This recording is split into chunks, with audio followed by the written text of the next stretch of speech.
పల్నాడు జిల్లా చాగంటివారిపాలెంలో పెన్షన్ నిలిపేయడంతో రామలింగారెడ్డి అనే వ్యక్తి ఆత్మహత్య చేసుకున్నాడు. బాధిత కుటుంబ సభ్యులను పల్నాడు జిల్లా వైఎస్ఆర్సీపీ వర్కింగ్ ప్రెసిడెంట్ గోపిరెడ్డి శ్రీనివాసరెడ్డి, అలాగే సత్తెనపల్లి నియోజకవర్గ వైఎస్ఆర్సీపీ సమన్వయకర్త డాక్టర్ సుధీర్ భార్గవ్ రెడ్డి పరామర్శించారు. రామలింగారెడ్డి కుటుంబానికి వైఎస్ఆర్సీపీ అండగా ఉంటుందని హామీ ఇచ్చారు.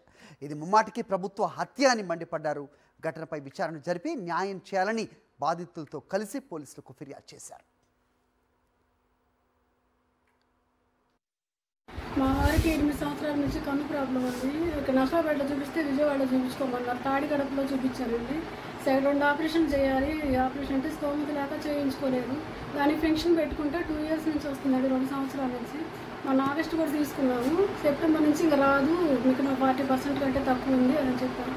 అప్పటి నుంచి బాగా బాధపడుతున్నాడు. ఏం కాదులే, నేను చూసుకుంటాను, మా ఇద్దరు ఎట్టో తిప్పలు పడతాము అంటే ఇంకా అవి లేదు కానీ బాధపడతా ఆయన మందులకు కానీ చూపించుకోవడానికి కానీ ఏదైనా ఇబ్బంది పడతా ఆయన పొద్దున్నే బయటికి వెళ్ళి క్యాజువల్గా బయటకు వెళ్ళాడు.